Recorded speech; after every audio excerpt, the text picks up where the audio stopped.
یہ لڑکی کون ہے؟ اذلان شاہ نے تصویر اپنے لیپ ٹاپ اسکرین پر دیکھ کر اپنے اسسٹنٹ خاکسار سے پوچھا۔ سر، آپ نے جس لڑکی کی انفارمیشن مانگی تھی یہ وہی لڑکی ہے۔ خاکسار نے ایک USB اس کے سامنے میز پر آگے بڑھائی تھی۔ تو اس کا مطلب یہ ہے کہ یہ نعمان شوکت کی بیٹی ہے؟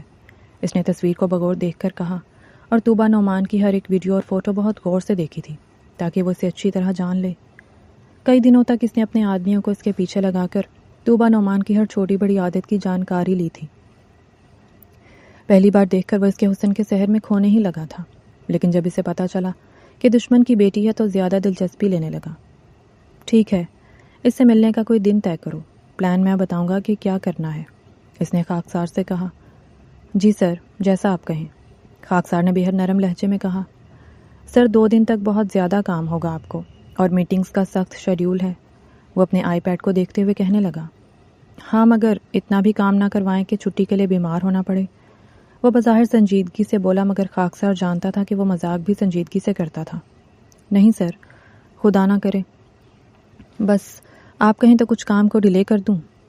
دیکھ لیں، جو کام ضروری ہے فی الحال ان کی فہرست تیار کریں، کل میری ماں کی برسی بھی ہے، وہ یاد دلاتے ہوئے بولا۔ جی سر، میں کل کے لیے سارے کام کا شیڈیول پھر سے تیار کر کے آپ کو اطلاع کرتا ہوں۔ ویسے معذرت، مجھے یاد نہیں تھا کہ کل میڈم کی برسی ہے، وہ شرمندہ تھا۔ کوئی بات نہیں، وہ کسی سوچ میں گم کہہ رہا تھا۔ چھوڑ دو مجھے، کون ہو تم لوگ؟ طوبہ نعمان چیخنے لگی جب کچھ نقاب پوشوں نے اس کے منہ پر ہاتھ رکھ کر گھسیٹتے ہوئے باہر کی جانب لے جانے کی کوشش کی۔ وہ یونیورسٹی سے واپس لوٹ کر اپنے دوستوں کے ساتھ ہوٹل میں کھانا کھانے آئی تھی جب کچھ لوگوں نے آ کر ایک فائر کیا اور اسے زبردستی اپنے ساتھ لے جانے لگے۔ مجھے نہیں پتا تم لوگ کون ہو، لیکن میرا قصور تو بتاؤ، وہ چلانے لگی۔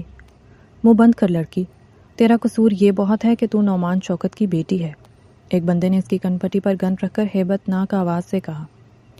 تو میرا باپ گناہ گار ہوا نا، اسے جا کر پکڑو، میرا کیا قصور؟ وہ پھر بھی بڑبڑانے لگی۔ اس کا منہ بند کرو یار، بہت بک بک کرتی ہے، دوسرے نے اس بندے کو آرڈر دیا۔ مجھے کہاں لے جا رہے ہو یہ تو بتا دو، وہ بولے ہی جا رہی تھی۔ سائرہ، عرشی یار میرا بیگ سنبھالنا پلیز، جاتے ہوئے وہ اپنی دوستوں سے کہنے لگی۔ ایک بندے نے اسے تھپڑ مارا تو وہ لڑکھڑا کر بے ساختہ کسی شخص کے پیروں میں گری۔ کیا ہوا، آپ ٹھیک؟ وہ اذلان شاہ تھا، اس شہر کا جانا مانا بزنس مین۔ ایک نقاب پوش نے چیخ کر اسے وارن کیا، بیچ میں آیا تو تھوبڑا اڑا دوں گا، وہ اذلان شاہ کی طرف گن تان کر چیختے ہوئے بولا۔ بھائی صاحب مجھے بچا لو، یہ جانے کون لوگ ہیں، وہ اذلان شاہ کی دھیمی اور سہمی آواز میں کہنے لگی تھی کہ دوسرے نے اس پر ہاتھ اٹھایا۔ اے رکو، اذلان شاہ نے اس کے ہاتھ کو پکڑ کر کہا تو وہ رک گیا۔ شرم نہیں آتی پبلک پلیس پر دنگا فساد کرتے ہو؟ اذلان نے اس کے ہاتھ کو مروڑ کر کہا اور گن چھین لی اور واپس اسی پر تان لی۔ وہ نقاب پوش حیران رہ گیا۔ تم جان سے جاؤ گے، ایک اور گن تانے اذلان کی طرف چیختے ہوئے بڑھا، مگر اذلان نے یکدم اسے گولی مار دی اور وہ پیچھے گر گیا۔ طوبہ یہ سب دیکھ کر ہیبت اور خوف سے گھبرانے لگی۔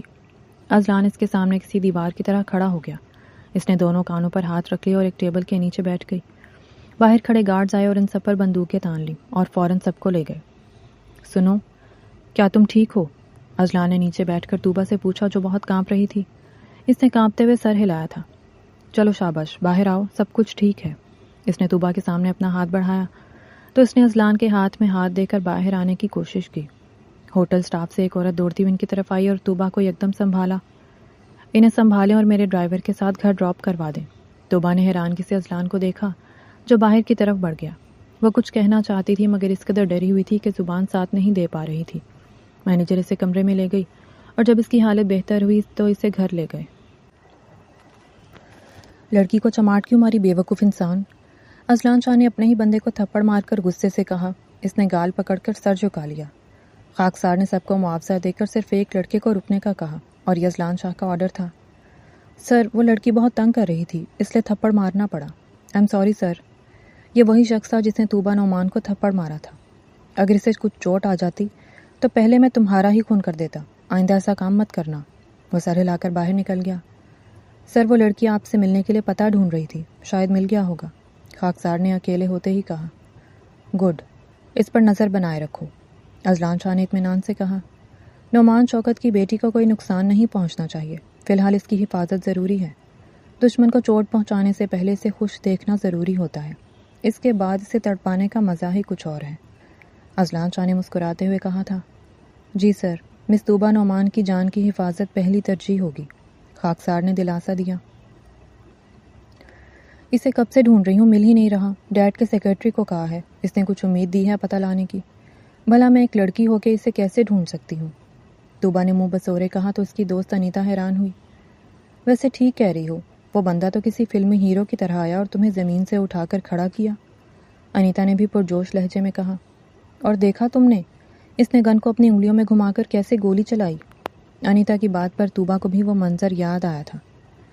ہاں، مجھے تو لگتا ہے کوئی پولیس فورس کا بندہ تھا یا کوئی شوٹر، جبھی تو گن چلانے میں اتنا ماہر تھا۔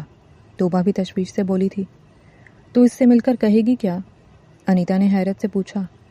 شکریہ کہہ کر تعلقات بناؤں گی، یعنی دوستی تو ضرور کروں گی۔ ویسے بھی اس نے میری جان بچائی تھی، یہ کوئی کم بات تھوڑی ہے، وہ معنی خیز لہجے میں کہنے لگی۔ میڈم کا دل آ گیا ہے اس پر، انیتا نے بھی شرارت سے کہا۔ دل تو اس کا بھی آ گیا ہوگا طوبہ نعمان پر، یہ اور بات ہے کہ وہ ایک انتہائی سنجیدہ شخص دکھا جو دل کی باتوں کو زبان پر نہیں لانا چاہتا ہوگا۔ اس نے بالوں کو جھٹک کر کہا تھا۔ انیتا ہنسنے لگی۔ خیر، جب اس سے ملو مجھے بھی ضرور ملوانا۔ انیتا کی بات پر طوبہ مزید اکڑ گئی۔ سر، مس طوبہ نعمان ملنے آئی ہیں۔ خاکسار نے آ کر خبر دی۔ اذلان نے اسے انتظار کروانے کا کہا۔ کافی دیر بعد طوبہ باہر لابی میں بیٹھی رہی۔ اذلان جب نیچے آیا تو اٹھ کر سامنے آ گئی۔ مجھے اندازہ نہیں تھا کہ آپ اس قدر مصروف ہیں، ورنہ میں اپائنٹمنٹ لے کر آتی۔ طوبہ نے سامنے آ کر طنز کیا۔ یہ مس، اذلان نے سوالیہ کہا۔ سر، یہ مس طوبہ ہیں، آپ سے ملنے آئی تھیں اور کہہ رہی تھیں شاید۔ میں بتاتی ہوں، طوبہ نے خاکسار کی بات کاٹتے ہوئے یکدم کہا۔ میں طوبہ نعمان، جس کی آپ نے کچھ دن پہلے ہوٹل کے ڈائننگ ہال میں کچھ گنڈوں سے جان بچائی تھی۔ سوچا آپ کا شکریہ ادا کر دوں، لیکن آپ کو شاید بن بلائے مہمانوں سے ملنے کی عادت نہیں ہے۔ وہ مسکرا کر بات کر رہی تھی، مگر اس کے لہجے میں چھپا طنز اذلان نے بخوبی محسوس کیا تھا۔ نہیں، ایسی بات نہیں، آپ کو انتظار کرنا پڑا، اس کے لیے میں معذرت خواہ ہوں، لیکن ان سب کا قصور نہیں، یہ سب تو میری مرضی سے بولتے ہیں۔ ویسے شکریہ کی ضرورت ہی نہیں، کیونکہ میں نے صرف اپنا فرض سمجھ کر آپ کی جان بچائی تھی۔ اذلان نے مسکرا کر کہا۔ وہ اسے دیکھنے لگی۔ ویسے کھانا کھایا ہے آپ نے؟ اذلان نے گھڑی دیکھ کر پوچھا۔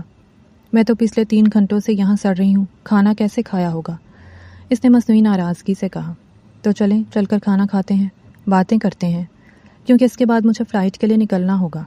اذلان نے بے حد مہذب انداز میں کہا۔ اگر آپ کو دقت نہ ہو تو ضرور، وہ مسکرائی۔ میں ایک بار پھر معذرت خواہ ہوں۔ اذلان نے بے حد احترام سے پہلے چلنے کے لیے اشارہ کیا اور ساتھ چلتے ہوئے بولا۔ طوبہ اس کی تہذیب دیکھ کر دنگ رہ گئی تھی۔ مس طوبہ، آپ کیا لینا پسند کریں گی؟ اذلان نے اپنا مختصر سا آرڈر نوٹ کروا کر اسے پیشکش کی۔ میں چکن چاؤمین اور آئس امریکانو، اس نے بے جھجک کہا۔ ویسے آپ کا بہت شکریہ، میری جان بچانے کے لیے آپ نے خود کو خطرے میں کیوں ڈالا؟ طوبہ نے تشکر کے ساتھ سوال کیا۔ کیوں ڈالا مطلب؟ کسی بھی انسان کی مدد کرنے کے لیے وجہ کا ہونا ضروری نہیں ہوتا، اور خاص کر کسی کی جان کی بات ہو تو میں نہیں سوچتا، یا شاید کوئی بھی نہیں سوچتا۔ وہ مسکرا کر کہنے لگا۔ یہ تو آپ کہہ رہے ہیں اذلان صاحب، حالانکہ لوگ ایسا نہیں سوچتے۔ وہ تشکر سے کہنے لگی۔ خیر، یہ آپ کا احسان رہا، مجھے جب کبھی موقع ملا میں یہ احسان اتارنے کی کوشش ضرور کروں گی۔ اذلان اس کی بات پر مسکرایا مگر خاموشی سے کھانا کھاتا رہا، جبکہ طوبہ بار بار اسے دیکھ رہی تھی۔ مجھے تو لگا آپ پولیس والے ہیں، لیکن شکر ہے آپ نہیں ہیں، وہ ایک ٹھنڈی آنکھ بھر کر کہنے لگی۔ وہ کھانا کم کھا رہی تھی مگر بات زیادہ کر رہی تھی۔ کیوں؟ وہ مختصر بولا۔ کیونکہ ہمارے ملک کی پولیس بہت کم ہی مدد کرتی ہے، وہ ناگواری سے بولی۔ اذلان نے مسکرانے کی بجائے بھویں اچکائیں۔ چلیں پھر، ہمیں نکلنا ہوگا، زندگی رہی تو پھر ملاقات ہوگی۔ اذلان نے کھڑے ہو کر کہا۔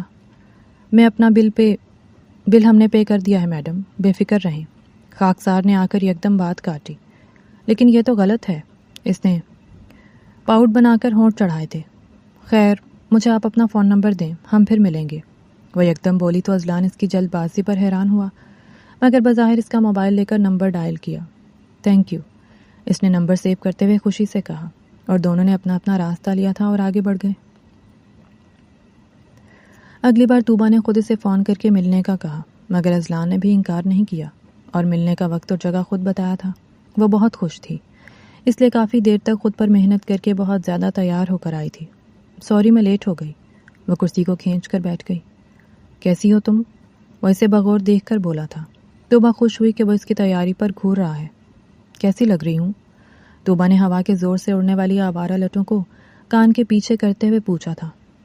بہت دلکش اور خوبصورت۔ واقعی؟ وہ بے یقینی سے بولی تھی۔ ہاں، تم واقعی بہت خوبصورت ہو۔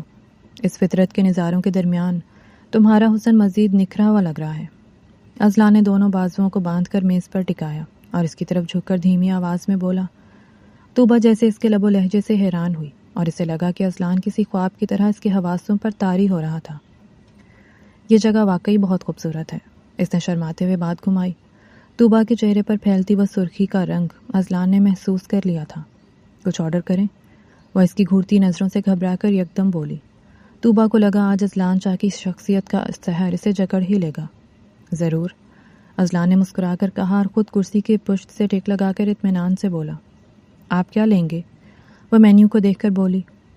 جو بھی تمہارا دل کرے۔ وہ اسے دیکھ کر بولا۔ توبہ نے بے ساختہ نظر اٹھائی۔ وہ گھبرانے لگی تھی۔ میں ایک کال کر کے آتی ہوں۔ اس نے اپنا موبائل اٹھا کر بہانہ بنایا۔ اذلان نے سر اس بات میں ہلایا تھا۔ کیا کر رہی ہے توبہ؟ اس کے لب و لہجے میں اتنی گرمی ہے مجھے تو پسینے آ گئے ہیں۔ وہ ریسٹ روم میں آ کر خود کو اپنے دوپٹے کے پلو سے ہوائیں دینے لگی۔ خود کو سنبھالو توبہ نعمان، ایسے کرو گی تو غلط سمجھے گا، وہ آئینے میں دیکھ کر کہنے لگی۔ اس نے گہری سانس لی اور پھر باہر نکل آئی۔ کھانا آ چکا تھا۔ سب ٹھیک ہے؟ اذلان نے یکدم پوچھا۔ ہاں، بس اپنی دوست کو کال کرنا تھا، وہ مسکرا کر بولی تو اذلان نے کھانے کی پلیٹ بنا کر اس کے سامنے رکھی۔ وہ حیران ہوئی کہ وہ کس قدر تہذیب یافتہ شخص ہے۔ مجھ سے شادی کرو گی؟ اذلان کے اس اچانک جملے پر وہ ساکت رہ گئی جب وہ اطمینان سے کھانا کھا رہا تھا۔ آپ نے کیا کہا؟ مجھے سمجھ نہیں آیا۔ توبہ کو لگا کہ اسے سننے میں غلطی ہوئی ہے۔ میں نے کہا مجھ سے نکاح کر لو، دراصل تم مجھے اچھی لگتی ہو، اذلان نے بے جھجک کہا۔ نکاح؟ وہ حیرانے سے بولی۔ ہاں، میں تم سے شادی کرنا چاہتا ہوں، لیکن نکاح کی بات فی الحال اس لیے کہ کیونکہ میری فیملی اس وقت باہر ہے اور انہیں منانے میں وقت لگے گا تو میں رشتہ وغیرہ نہیں کر سکتا، کیونکہ مجھے لگتا ہے کہ نکاح جیسے مضبوط ڈور میں بند کر تم مجھے چھوڑ نہیں پاؤ گی۔ اذلان نے جیسے اسے حلال رشتے کی پیشکش کر کے مزید گرویدہ کر دیا تھا۔ میں نہیں چاہتا کہ تم میری گرل فرینڈ بنو تاکہ لوگ تمہیں ایک عام سی لڑکی سمجھ کر کوئی پرپوزل بھیجیں۔ توبہ اس کی باتوں سے تشویش میں پڑ گئی تھی۔ یہ اچانک وہ ہکلا رہی تھی مگر اذلان نے اس کی بات کاٹ دی۔ اچانک نہیں توبہ نعمان، میں تمہیں دیکھ کر محبت کرنے لگا تھا، تم مجھے بہت اچھی لگتی ہو۔ وہ چمچ کو پلیٹ میں رکھ کر اسے دیکھتے ہوئے کہنے لگا۔ میں سوچ کر بتاؤں گی، توبہ نے نظریں جھکا کر کہا۔ وہ جانتا تھا کہ وہ ہاں ہی کرے گی کیونکہ فوراً ہاں کرنے سے گھبرا رہی ہے، لڑکی ہونے کا احساس دلانا چاہتی تھی۔ توبہ بھی اسے چاہنے لگی تھی، اس لیے اس کے پروپوزل کا کسی کو نہیں بتایا اور اس کی خواہش کے مطابق نکاح پر راضی ہو گئی تھی۔ 2 دن بعد اذلان شاہ نے توبہ نعمان کے ساتھ نکاح کر لیا اور کسی کو بھنک بھی نہیں لگنے دی۔ وہ اسے ایک عالیشان ہوٹل میں لے آیا تھا جس کا کمرہ گلاب کے پھولوں سے سجا ہوا تھا۔ خوشبو سے معطر اس کمرے کو دیکھ کر وہ بہت خوش ہوئی تھی۔ تمہیں کیسے پتا کہ مجھے یہ سینٹڈ کینڈلز پسند ہیں؟ وہ حیرانی سے چاروں طرف دیکھ کر پوچھ رہی تھی۔ مجھے سب پتا ہے، تمہاری سانسوں کو کون سی خوشبو معطر کرتی ہے، تمہیں کس رنگ کی چوڑیاں پسند ہیں، تم کس طرح کی کتابیں پڑھتی ہو اور تمہیں کس جگہ رہتے زیادہ خوشی ملتی ہے۔ اذلان نے اسے اپنی باہوں میں لے کر اس کے گال پر انگلیاں پھیرتے ہوئے کہا۔ اچھا، تو مجھے کس جگہ رہنے میں خوشی ملتی ہے؟ وہ اس کی باہوں کے گھیرے میں رہ کر معصومیت سے بولی مگر وہ نظریں چرا رہی تھی۔ میری باہوں میں رہ کر تمہیں خوشی ملتی ہے، جسے حاصل کرنے کے لیے تم نے میری خواہش کا احترام کرتے ہوئے رضامندی ظاہر کی۔ وہ اسے ہاتھ سے پکڑ کر بیڈ تک لے آیا اور پھولوں کی سیج پر بٹھا دیا۔ تم کتنی باتیں بناتے ہو، وہ شرما کر بولی، حالانکہ وہ کسی دلہن کی طرح تیار ہو کر نہیں آئی تھی، مگر اذلان شاہ کچھ دیر کے لیے ہی صحیح اس کے حسن کے آگے ڈھیر ہو چکا تھا اور اس کے جادوئی حسن کے جلووں سے مچلنے لگا تھا۔ اٹھ کر دروازہ بند کرو، میں جا رہا ہوں، اذلان شاہ نے کمبل میں لپٹی توبہ سے کہا۔ صبح ہوتے ہی اذلان شاہ نے تیکھے لہجے میں جتایا تھا۔ آپ مجھے ہوٹل میں اکیلا چھوڑ کر کیوں جا رہے ہیں؟ اس کا سرد لہجہ بھانپ کر توبہ پریشانی سے بولی۔ میں کون سا ہمیشہ کے لیے تمہارے ساتھ رہنے آیا تھا؟ یہ لو اپنی ایک رات کی قیمت، اذلان شاہ نے حقارت سے کہتے ہوئے 5,000 کے کئی نوٹ توبہ پر پھینکتے کہا۔ یہ آپ کیا کہہ رہے ہیں؟ آپ نے مجھ سے کل رات نکاح کیا تھا۔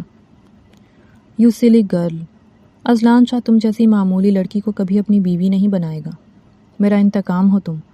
جا کر اپنے باپ سے کہنا اذلان شاہ نے اپنا بدلہ لے لیا ہے، وہ بے حد گھمنڈ سے کہنے لگا، مگر طوبہ حیرت سے ساکت رہ گئی۔ اذلان، آپ کو قسم ہے، کہہ دیں کہ آپ مذاق کر رہے ہیں، مجھے تنگ کرنے کے لیے ایسا کہہ رہے ہیں۔ وہ بے ساختہ اٹھ بیٹھی تھی۔ تمہیں کیا لگتا ہے کہ اذلان شاہ کو تم سے محبت ہو گئی تھی؟ تمہارے حسن کے آگے ڈھیر ہو گیا تھا۔ وہ اس کے قریب آ کر اس کے چہرے پر جھک کر طنزیہ ہنسا تھا۔ طوبہ نعمان پتھر کی ہو گئی تھی۔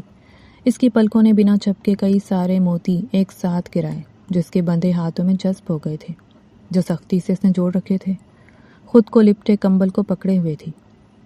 بہت اچھا لگا تمہارے ساتھ وقت گزار کر، مجھے یاد مت کرنا۔ وہ اپنے کوٹ کو اٹھا کر پہنتے ہوئے شان بے نیازی سے بولا اور بے حد اطمینان سے باہر نکل گیا، جبکہ وہ اس کی منت کر رہی تھی، مگر اذلان شاہ نے ایک نہ سنی اور روتی بلکتی طوبہ کو چھوڑ کر چلا گیا۔ آخر اتنی چپ چپ کیوں ہو؟ بولتی کیوں نہیں؟ کیا بات ہے؟ نائلہ نعمان نے بیٹی کو کئی دنوں سے چپ چپ دیکھ کر پوچھا۔ طوبہ بہت خاموش رہنے لگی تھی اور اس نے پڑھائی پر بھی توجہ چھوڑ دی تھی۔ دوستوں سے ملنا جلنا اس نے بہت محدود کر دیا تھا۔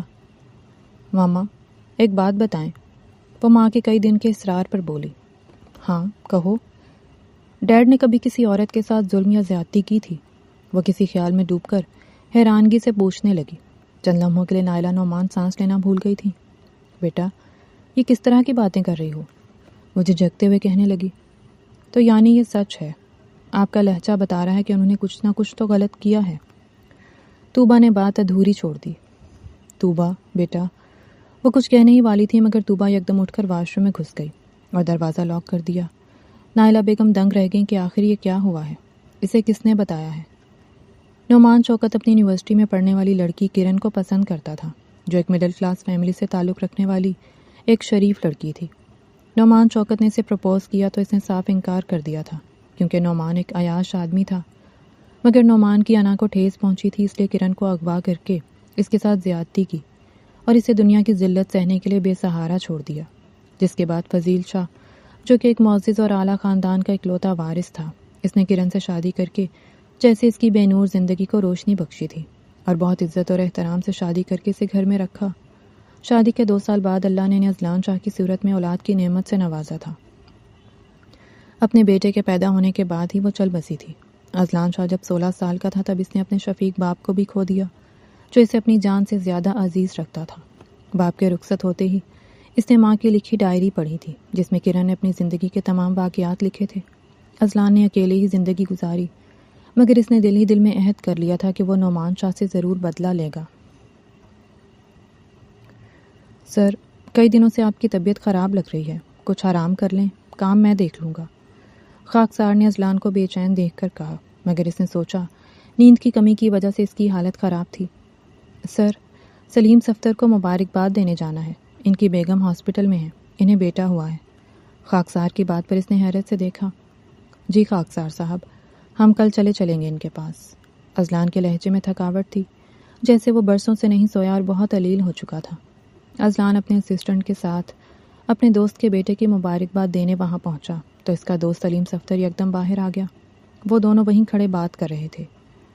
جب وہاں طوبہ بھی ایک ڈاکٹر کے ساتھ دکھی، وہ ڈاکٹر کے ساتھ بیٹھی باتیں کرتے ہوئے وہاں سے گزر رہی تھی۔ یہ کال لے لوں؟ سلیم نے کہا تو اذلان نے سر اس بات میں ہلایا۔ وہ کال لینے آگے بڑھ گیا، مگر اذلان نے کچھ قدم آگے بڑھ کر طوبہ اور اس لیڈی ڈاکٹر کی گفتگو سنی۔ طوبہ ڈاکٹر سے ابارشن کا کہہ رہی تھی، جسے سن کر اذلان شاہ کے ہوش اڑ گئے۔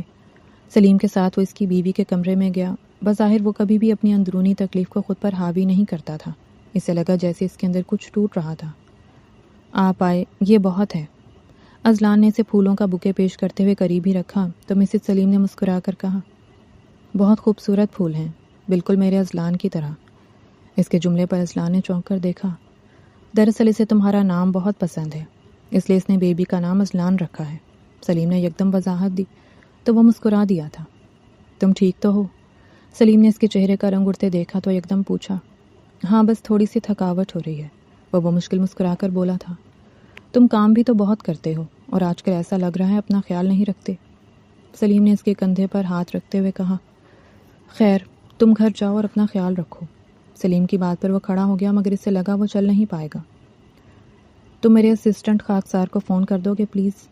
اذلان نے اپنے جیب میں موبائل ڈھونڈنے کی کوشش کی جو اسے مل نہیں رہا تھا۔ شاید یہ اس کی طبیعت خرابی کے باعث تھا۔ ہاں میں بلاتا ہوں، وہ باہر ہی ہے۔ اس نے ایک دم باہر کا رخ کیا اور خاکسار کو بلایا تھا۔ اذلان شاہ بظاہر چھوٹے چھوٹے قدم اٹھاتا انہیں خدا حافظ کہتا باہر نکل گیا۔ سر آپ کی طبیعت ٹھیک نہیں لگ رہی، ہمیں ڈاکٹر کے پاس چلنا چاہیے، خاکسار نے ڈرائیو کرتے ہوئے کہا۔ نہیں گھر چلو، میں آرام کروں گا تو ٹھیک ہو جاؤں گا۔ اس نے سیٹ کی ٹیک سے پشت لگا کر آنکھیں موند لیں۔ تیز بارش کی بوندوں نے جیسے اس کے دل کے بوجھ کو کم کرنے کا بہانہ دے دیا تھا۔ ہاسپٹل سے نکلتے ہی وہ بھیگنے لگی تھی۔ آج وہ ٹیکسی سے ہی آئی تھی اور اس نے سوچا تھا کہ ٹیکسی سے ہی واپس جائے گی، مگر گیٹ سے نکلتے ہی وہ بھیگنے لگی تھی۔ توبہ نے سر اٹھا کر آسمان کی جانب دیکھا۔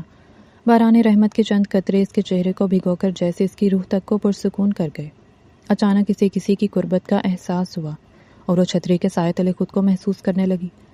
وہ جیسے ہی مڑی اذلان شاہ ہاتھ میں چھتری پکڑے اس کے بالکل قریب کھڑا تھا، جو اس کی سانسوں تک کو سن سکتا تھا۔ چلو گاڑی میں بیٹھو۔ اذلان کی بات کو نظر انداز کر کے وہ آگے بڑھ گئی۔ توبہ پلیز گاڑی میں بیٹھ جاؤ، اس نے تیز بڑھ کر اس کے سامنے آ کر کہا۔ میرا پیچھا کرنے کی ضرورت نہیں، توبہ نے سخت لہجے میں کہا۔ یہ بحث بعد میں کریں گے، تم گاڑی۔ اس کی بات پوری ہونے سے پہلے وہ روڈ پار کر کے چلی گئی تھی۔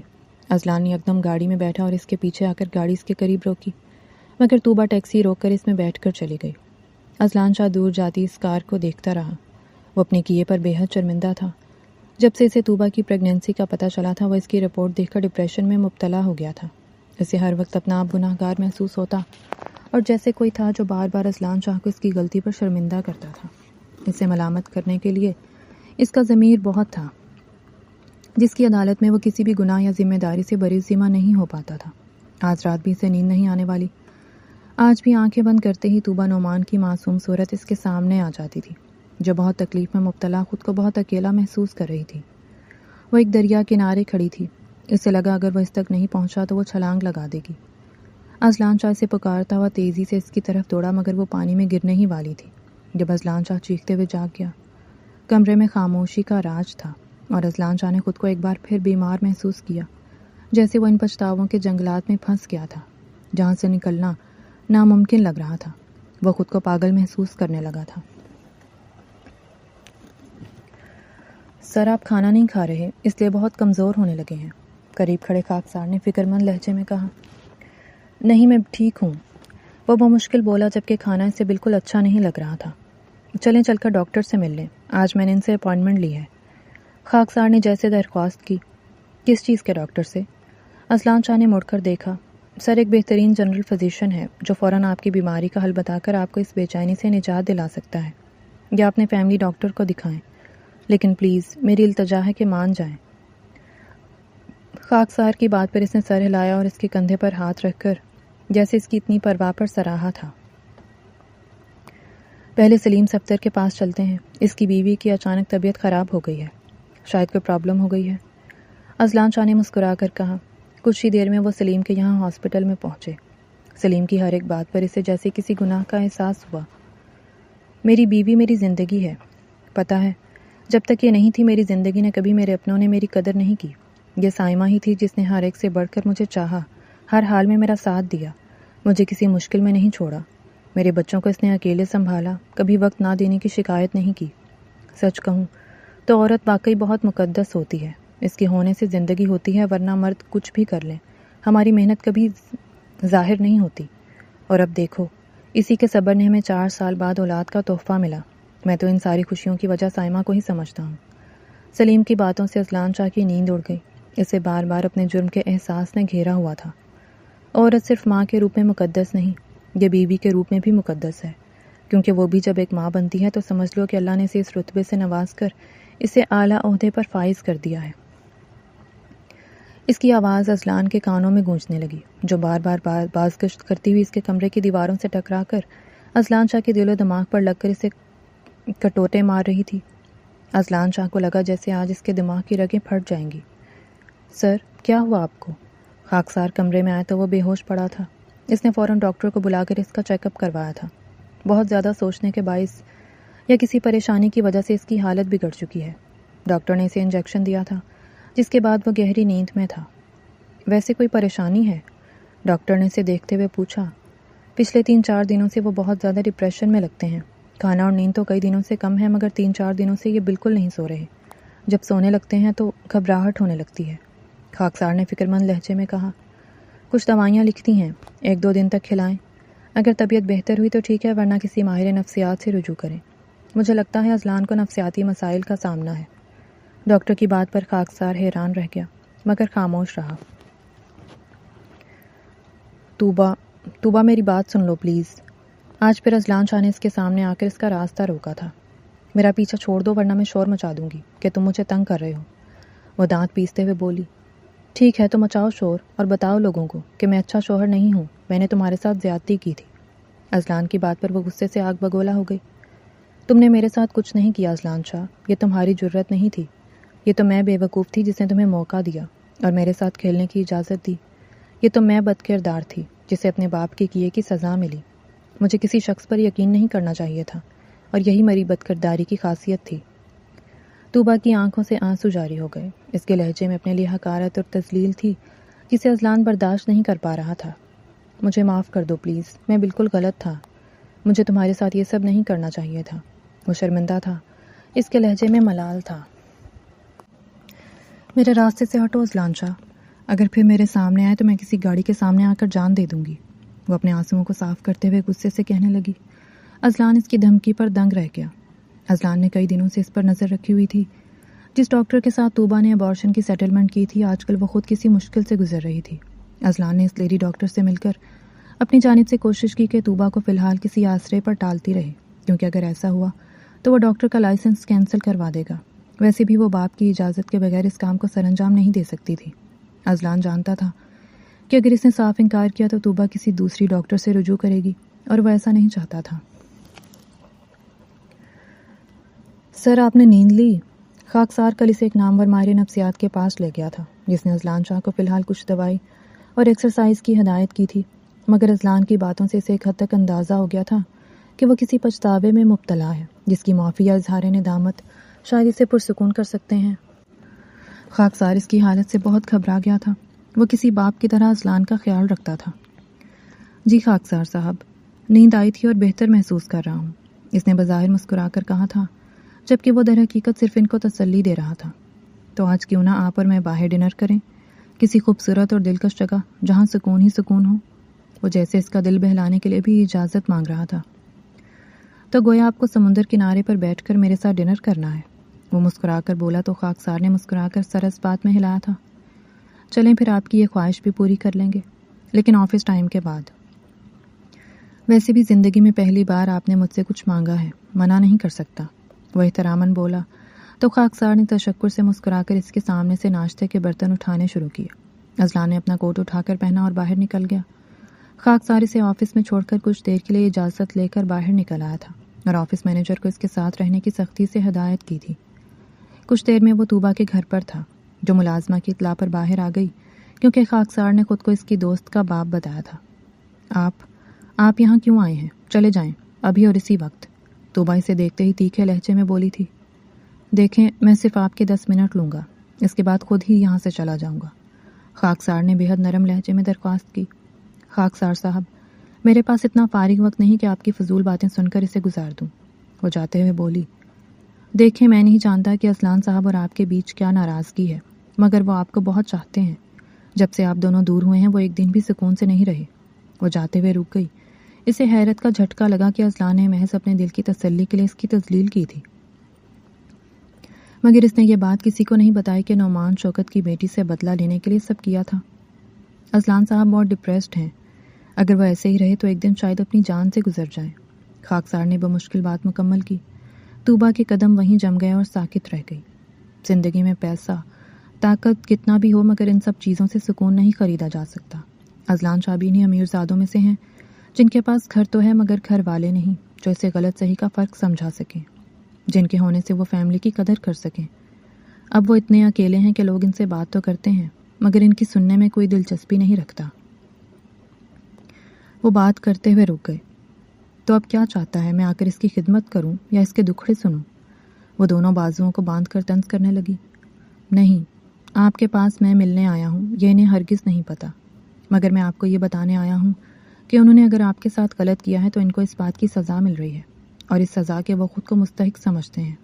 میں بس یہ کہنے آیا ہوں کہ اگر ہو سکے تو انہیں معاف کر دیں، کیونکہ کچھ دنوں بعد ان کی سرجری ہے۔ خاکسار کی بات پر وہ طنزیہ ہنسی۔ سرجری؟ بہت اچھی کہانی ہے۔ وہ پھر ہنسی۔ انہیں پلاسٹک انیمیا ہے۔ وہ خاکسار کی بات پر چپ ہو گئی۔ ڈاکٹر کے خیال میں انہیں کوئی نفسیاتی مسئلہ ہے، مگر ایسا محض ان کی غلط فہمی تھی۔ لیکن بون میرو بائیوپسی کے بعد پتہ چلا کہ ان کے مکمل علاج کے بنا وہ مر بھی سکتے ہیں۔ وہ حیرانگی سے اسے دیکھنے لگی۔ مجھے آپ کی کوئی بیکار بات نہیں سننی۔ وہ جانے ہی لگی تھی مگر خاکسار نے اسے چونکا دیا۔ ان کے پاس فیملی نہ ہونے کی وجہ سے بون میرو ملنا مشکل ہے۔ خاکسار نے سب کچھ واضح کیا مگر وہ طیش سے مڑی۔ پیسے والا ہے، وہ سب کچھ قیمت دے کر خرید لے گا۔ آپ مجھے اس کی بیماری کے حوالے سے بتا کر کیا سمجھتے ہیں؟ میں پگھل جاؤں گی۔ ہر بار میں کیوں بے وقوف بنوں؟ وہ بے ساختہ چلائی تھی، جس کی وجہ سے وہ کانپنے لگی تھی۔ اس کا بلڈ پریشر ہائی ہونے لگا تھا۔ وہ بے اختیار پیچھے صوفے پر ڈھہ گئی۔ آپ ٹھیک ہیں مس طوبہ؟ وہ قریب آ کر بولا تھا۔ میز پر رکھا پانی اٹھا کر اس کی طرف بڑھایا تھا۔ کیا ہوا بیٹا، تم ٹھیک تو ہو؟ اس کی ماں تیزی سے دوڑتی ہوئی آئی۔ کون ہو تم؟ کس لیے آئے ہو میری بیٹی کے پاس؟ وہ خاکسار کو دیکھ کر بولی، میں معذرت خواہ ہوں طوبہ بیٹا، میں چلتا ہوں۔ وہ بے حد شرمندہ ہو کر چلا گیا، جبکہ طوبہ کی طبیعت بگڑ چکی تھی۔ اس کی ماں نے فوراً ڈاکٹر بلانے کا حکم دیا، مگر طوبہ نے انہیں روک دیا۔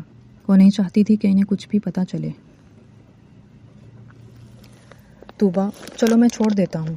اذلان نے طوبہ کو ہاسپٹل کے باہر دیکھ کر آواز دی، تم بہت پہلے ہی مجھے چھوڑ چکے ہو۔ طوبہ کی بات پر اس کا دل کیا کہ زمین جگہ دے اور وہ اس میں دھنس جائے۔ گاڑی میں بیٹھ جاؤ، وہ غصے سے بولا تھا۔ طوبہ نے اس کے لہجے کو بدلتے دیکھا تو گاڑی میں بیٹھ گئی۔ اسے دل میں اذلان شاہ کی حالت پر ترس آیا تھا۔ وہ پہلے سے بہت بدلا بدلا سا دکھا۔ اس کے چہرے کی رنگت اڑی ہوئی تھی، آنکھوں کے گرد گہرے ہلکے پڑ گئے تھے، وہ وزن میں بھی کم نظر آ رہا تھا۔ طوبہ کے دل میں جیسے ہمدردی پیدا ہوئی۔ تم کتنی بیمار لگ رہی ہو، اس نے فکر مند انداز میں ڈرائیو کرتے ہوئے کہا۔ طوبہ نے ایک دم منہ پھیر کر باہر دیکھا تھا۔ اپنا خیال نہیں رکھتی، اور تم نے میک اپ بھی نہیں کیا؟ اذلان نے اسے بغور دیکھ کر کہا۔ مجھے تم سے طلاق چاہیے۔ طوبہ کی بات پر اذلان نے اچانک بریک ماری۔ وہ ایک دم گھبرا گئی۔ کیا تم پاگل ہو گئی ہو؟ طوبہ نے خود کو سنبھالتے ہوئے کہا۔ تم ایسا کیسے کہہ سکتی ہو؟ کیوں؟ تم جو چاہے کر سکتے ہو، میں نے حلال کام کی بات کی ہے۔ وہ غصے سے بولی۔ تم میرے ساتھ گھر چلو، میں تمہیں سمجھاتا ہوں۔ وہ لہجہ بدل کر بولا تھا۔ مجھے اس سے زیادہ بات نہیں کرنی۔ گاڑی میں صرف اس لیے بیٹھی تھی کہ تم تماشا کر رہے تھے۔ وہ غصے سے بات کرتے ہوئے باہر نکل آئی تھی۔ ٹھیک ہے، غصہ مت کرو، تمہاری طبیعت خراب ہو جائے گی۔ اذلان بھی فوراً باہر آیا، مگر طوبہ اس کی بات پر چونک گئی۔ کیا مطلب؟ وہ حیرت سے کہنے لگی۔ میرا مطلب ہے کہ اس نے طوبہ کا ہاتھ پکڑا مگر اس نے ہاتھ جھٹک دیا۔ کیا ہوا میڈم، کیا مسئلہ ہے؟ ایک راہ چلتے شخص نے قریب آ کر پوچھا۔ گاڑی میں واپس بیٹھو، وہ دھیمے لہجے میں سے ہاتھ سے پکڑ کر بولا۔ او بھائی، کیوں لڑکی کو چھیڑ رہے ہو؟ اس بندے نے یکدم اذلان کو کندھے پر ہاتھ رکھ کر پیچھے دھکیلا۔ وہ حیران ہوا۔ دیکھیں بھائی صاحب، یہ میرے شوہر ہیں، یہ ہمارا آپسی معاملہ ہے، طوبہ نے یکدم کہا۔ اذلان نے اس بندے کو غصے سے دیکھا مگر اس کی ہمت نہ ہوئی کہ وہ جواباً اس پر ہاتھ اٹھاتا، کیونکہ وہ بظاہر خود کو سنبھالے کھڑا تھا، لیکن در حقیقت وہ اس کے دھکے سے ہل گیا تھا۔ تو گھر کے معاملے گھر میں سلجھائیں، یہاں سڑک پر کھڑے ہو کر کون الجھتا ہے؟ راہگیر ہڑبڑاتا ہوا چلا گیا۔ طوبہ خفگی سے گاڑی میں بیٹھ گئی تو اذلان بھی آ کر ڈرائیونگ سیٹ پر بیٹھ گیا اور بے حد احتیاط سے ڈرائیو کرنے لگا۔ تم مجھے یہاں کیوں لے آئے ہو؟ وہ حیران ہوئی۔ مجھے تم سے بات کرنی ہے۔ وہ طوبہ کو اپنے گھر لے آیا تھا، مجھے کوئی بات نہیں سننی۔ وہ جانے لگی مگر اذلان اسے اندر لے آیا۔ کیا چاہتے ہو؟ وہ 2 قدم پیچھے ہوئی۔ گھر میں کوئی بھی نظر نہ آیا۔ تمہیں چاہتا ہوں، میں تم سے محبت کرنے لگا ہوں، مجھے معاف کر دو۔ وہ گھٹنوں کے بل بیٹھ کر کہنے لگا۔ آج اذلان شاہ کے آنسوؤں نے اس کے اندر کے تکبر کو دھو ڈالا تھا۔ اذلان، مجھے جانے دو پلیز۔ وہ تھک گئی تھی اور اب اس نے اپنا سر پکڑ لیا تھا۔ تم پیچھے بیٹھ جاؤ، میں تمہارے لیے کچھ لے آتا ہوں۔ اذلان نے اسے صوفے پر بٹھا کر کہا اور خود کچن کی طرف بڑھ گیا۔ طوبہ چپ چاپ بیٹھی رہی۔ کچھ لمحوں بعد ہی وہ اس کے لیے جوس لے آیا تھا۔ یہ لو جوس پیو، اذلان نے محبت سے کہا۔ نہیں، مجھے نہیں پینا، وہ اپنے چہرے کے آگے ہاتھ دے کر کہنے لگی۔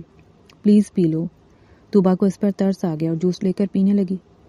تم سب جانتے ہو اذلان چا، اس لیے تم میری جان نہیں چھوڑ رہے، مگر تمہاری کسی بات پر مجھے یقین نہیں آتا، وہ غصے سے کہہ رہی تھی۔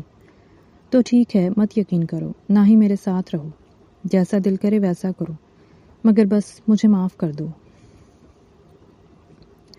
اذلان شاہ نے اس کے سامنے ایڑیوں کے بل بیٹھ کر کہا، مجھے جانا ہوگا۔ اس نے یکدم اٹھنے کی کوشش کی مگر اذلان نے اسے اٹھنے نہ دیا۔ کہیں جانے کی ضرورت نہیں، چپ چاپ بیٹھی رہو۔ اذلان نے اس کے پیچھے کشن سیٹ کیا اور اسے پیچھے لٹایا تھا۔ آرام کرو، کچھ دیر میں ڈرائیور چھوڑ آئے گا تمہیں۔ وہ باہر چلا گیا۔ طوبا کو واقعی نیند آ گئی تھی۔ مجھے معاف کر دو اذلان شاہ، مگر میرے کیے کی سزا میری معصوم بیٹی کو مت دو۔ وہ بکھر گئی ہے، اگر اسے کچھ ہوا تو میں کہیں کا نہیں رہوں گا۔ نعمان شوکت نے اذلان کے آگے ہاتھ باندھ کر کہا۔ وہ نہیں جانتا تھا کہ اسے یہ سب کس نے بتایا تھا، مگر آج وہ اپنی ماں کے گناہ گار کو گھٹنوں کے بل لے آیا تھا۔ میں جانتا ہوں کہ تم ایک شریف ماں باپ کی اولاد ہو، تم نے میری بیٹی سے نکاح کیا ہے، مگر خدا را اسے یوں مت چھوڑو۔ وہ بے بسی سے گڑ گڑا رہا تھا، جبکہ وہ اپنی بیٹی کی اذلان شاہ سے طلاق کروا کر دوسری شادی بھی کروا سکتا تھا، لیکن آج لگ رہا تھا کہ کوئی اولاد کو تکلیف دے تو کلیجہ چھلنی ہو جاتا ہے۔ نعمان شوکت کے جگر گوشے پر کسی نے وار کر کے اسے پست کر دیا تھا۔ وہ میری بیوی ہے، میں نے تمہیں تڑپانے کے لیے اس سے شادی کی تھی، مگر میں اپنی بیوی بچے کی خاطر بدل گیا، میں تم جیسا نہیں بن سکا، اور شکر ہے مجھے ہوش آ گیا۔ وہ بے حد حقارت سے نعمان شوکت کو دیکھ کر کہنے لگا۔ وہ چلا گیا مگر اذلان واقعی اب کچھ حد تک بہتر محسوس کر رہا تھا۔ اس نے اپنی ماں کے گناہ گار کو معاف کر دیا تھا۔ اذلان، کیا ہوا تمہیں؟ طوبا کو جیسے ہی پتہ چلا کہ اذلان ہاسپٹل میں ہے وہ دوڑتی ہوئی وہاں پہنچی تھی۔ اذلان کے آج بون میرو ٹرانسپلانٹ تھا جو کہ کسی سرجری سے کم نہیں تھا۔ وہ اپنے کمرے میں شفٹ ہو چکا تھا۔ طوبا اسے دیکھ کر جیسے ٹوٹ گئی تھی، اور اس کے امیونٹی نظام کو بہتر کرنے کے لیے اسے سینٹرل وارڈ میں رکھا گیا تھا تاکہ اس کا جسم اسے اچھی طرح ایکسیپٹ کر سکے۔ آج طوبا نے جب اس کے ساتھ بات کرنی چاہی تو وہ بہت بے بس نظر آیا، کیونکہ اسے براہ راست بات کرنے کی اجازت نہیں تھی۔ باہر رکھے انٹرکام سے جب طوبا نے اذلان شاہ سے بات کی تو اس کی آنکھیں بھیگ گئیں۔ اذلان شاہ، میں نے تمہیں معاف کر دیا، مگر اس کے لیے میری شرط ہے، وہ روتے ہوئے کہہ رہی تھی۔ مجھے تمہاری ہر شرط منظور ہے۔ اذلان نے یکدم کہنے کی کوشش کی مگر وہ تکلیف کے باعث ہکلاتے ہوئے بولا۔ تمہیں میرے ساتھ رہنا ہوگا، تمہیں جینا ہوگا۔ طوبا کی آواز بھیگ گئی۔ وہ بمشکل مسکرایا۔ طوبا اسے شیشے کی دیوار سے دیکھ سکتی تھی، یہ ان کے بے بسی کی انتہا تھی۔ آج وہ دونوں ایک دوسرے کے قریب آنا چاہتے تھے مگر دونوں بہت دور تھے۔ مشکلات کے ان آخری مراحل میں ان دونوں نے ایک دوسرے کو قبول کر لیا اور اب آخر کار وہ دونوں ساتھ تھے۔ اذلان شاہ خاکسار کے سامنے بہت شکر گزار تھا۔ تم واقعی کسی معجزے کی طرح مجھے ملی ہو طوبا نعمان، اذلان شاہ نے اس کے چہرے پر انگلیاں پھیرتے ہوئے کہا۔ طوبا خاموش رہی۔ جواباً اس نے کچھ نہیں کہا، کیونکہ اذلان نے جو اس کے ساتھ کیا اس کی خلش اس کے دل میں ابھی کسک بن کر باقی تھی، کیونکہ اس کا دل اسے معاف کرنے کو تیار نہیں تھا۔ میں تمہیں کبھی نہیں چھوڑوں گا، اب ہمیشہ تمہیں اپنی محبت کے حصار میں رکھوں گا۔ اذلان شاہ نے اس کی پیشانی کو چوم کر اسے اپنی باہوں میں بھینچ لیا۔ طوبا نے اس کے سینے سے لگ کر آسودگی سے اپنی آنکھیں بند کر لیں۔ آج طوبا نعمان کا آپریشن تھا۔ اذلان پچھلے 2 گھنٹے سے باہر ویٹنگ روم میں بیٹھا اس کے روم میں شفٹ ہونے کے انتظار میں بے چین اور اضطراب کا شکار تھا۔ طوبا کی کریٹیکل کنڈیشن کی وجہ سے اب تک اسے روم میں شفٹ نہیں کیا گیا تھا۔ بہت انتظار کے بعد اس نے سب سے پہلے اپنے بچے کو گود میں لیا، اور یہ احساس اذلان شاہ کے لیے سب سے زیادہ خوبصورت اور انمول تھا۔ نعمان شوکت نے بیٹی کو نم آنکھوں سے دیکھا۔ اذلان اور نعمان دونوں ہی اپنے اپنے ملال کے آنسوؤں کو چھپا رہے تھے۔ مجھے معاف کر دو طوبا نعمان، میں تمہارا گناہ گار ہوں، اس ننھی جان کی وجہ سے مجھے معاف کر دو، اذلان نے بے حد ندامت سے اپنے بیٹے کو دیکھ کر کہا۔ وہ کئی بار وقفے سے طوبا سے معافی مانگ چکا تھا، مگر اسے ہمیشہ یہی لگتا تھا کہ طوبا نے ابھی تک اسے دل سے معاف نہیں کیا، اور سچ بھی یہی تھا۔ طوبا نے کبھی اسے پوری طرح معاف نہیں کیا تھا، کیونکہ اس کا سرد اور بے تاثر سا رویہ اذلان کو اندر ہی اندر توڑ رہا تھا۔ کئی لمحے بیت گئے، وہ خاموشی سے اس کے چہرے کو یکٹک دیکھتی رہی، اور پھر گہرا سانس بھر کر بولی، اگر تم ساری زندگی بھی مجھ سے میرے پیروں میں گر کر معافی مانگتے رہنا اذلان شاہ، تو تب بھی میں تمہیں کبھی معاف نہ کرتی۔ آج میرے لیے یہ بہت اہم دن ہے، میرے بیٹے کی پیدائش کا دن ہے، اسی کے صدقے تمہیں معاف کرتی ہوں۔ میں نہیں چاہتی یہ تم سے الگ رہ کر ایک اور نعمان شوکت یا پھر اذلان شاہ بن جائے۔ طوبا کی بات پر اس نے بیٹے کو سینے سے لگا لیا۔ مشکلات کے ان آخری مراحل میں ان دونوں نے ایک دوسرے کو قبول کر لیا، اور اب آخر کار وہ دونوں ساتھ تھے۔ اذلان شاہ خاکسار کے سامنے بہت شکر گزار تھا۔ تم واقعی کسی معجزے کی طرح مجھے ملی ہو طوبہ نعمان، اذلان شاہ نے اس کے چہرے پر انگلیاں پھیرتے ہوئے کہا۔ طوبہ نعمان نہیں، طوبہ اذلان ہوں میں، اس نے فوراً جتاتے ہوئے کہا۔ میں تمہیں کبھی نہیں چھوڑوں گا، اب ہمیشہ تمہیں اپنی محبت کے حصار میں رکھوں گا۔ اذلان شاہ نے اس کی پیشانی کو چوم کر اسے اپنی باہوں میں بھینچ لیا۔ طوبہ نے اس کے سینے سے لگ کر آنکھیں بند کر لیں۔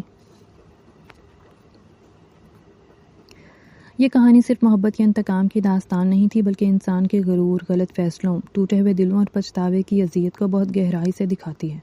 اذلان شاہ ایک ایسا کردار تھا جس نے اپنی ماں کے ساتھ ہونے والی زیادتی کا بوجھ دل میں لیے انتقام کو انصاف سمجھ لیا، مگر وہ یہ بھول گیا کہ کسی گناہ کی سزا کسی معصوم کو دینا خود ایک گناہ بن جاتا ہے۔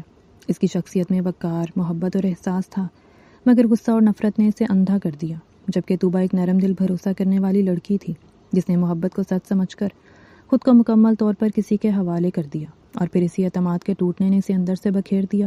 کہانی میں خاکسار جیسے کردار نے وفاداری، خلوص اور انسانیت کی خوبصورت مثال دی، جبکہ نعمان شوکت کا کردار یہ ثابت کرتا ہے کہ انسان کے گناہ کبھی واقعی ختم نہیں ہوتے، وہ کسی نہ کسی صورت لوٹ کر آتے ہیں۔ اس ناول کا سب سے خوبصورت پہلو یہ تھا کہ یہاں معافی کو کمزوری نہیں بلکہ سب سے بڑی طاقت بنا کر دکھایا گیا۔ ریڈرز کے لیے یہ کہانی ایک خاموش پیغام چھوڑتی ہے کہ نفرت وقتی سکون تو دے سکتی ہے، مگر ہمیشہ انسان کو اندر سے کھوکھلا کر دیتی ہے، جبکہ محبت اگر سچی ہو تو ٹوٹ کر بھی انسان کو بدلنے کی طاقت رکھتی ہے۔ کسی کا دل توڑنے سے پہلے یہ ضرور سوچ لینا چاہیے کہ زخم جسم پر لگے یا روح پر، بھرنے میں بہت وقت لیتے ہیں۔ اور آپ کو یہ کہانی کیسی لگی؟ پڑھ کر اپنی رائے کا اظہار کیجیے گا اور چینل کو سبسکرائب کر لیں۔ شکریہ۔